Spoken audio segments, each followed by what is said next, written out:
Hello सबैजनालाई नमस्ते। मेरो चाहिँ यो सानो अब्जर्भ भिडियोमा चाहिँ सबैजना स्वागत छ। हामीले चाहिँ यो 2083 वैशाख 26 गतितिर रोपेको धान हो र हामीले चाहिँ जेठको 26 गतितिर यो धान चाहिँ हामीले गोर्न लागेको। अनि यो ट्याक्क धान रोपे ठाउँको साइडको यो चाहिँ भ्यू हाम्रो यो हेर्नुस् है सबैजनाले। नारीकोटको ठाउँ हो यो चाहिँ हेर्नुस्। त्यहाँ दुईटा मान्छे छन् र बाइक कुरा मैले चाहिँ मम्मीले दिन लाए। हामीले यो बिउ सार्दैछौँ।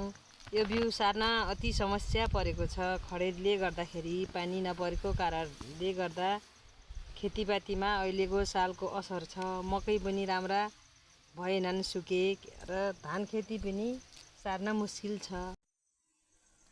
यो बिउ हामीले भोलि सार्दैछौँ र कोही बिउ राखेका पनि छैनौँ। खडेरी धेरै परेको हुनाले बिउ राख्न पनि समस्या परेको छ र धान त रोप्ने हो। पानी कमी भएको कारणले खेती हुने त्यति सम्भावना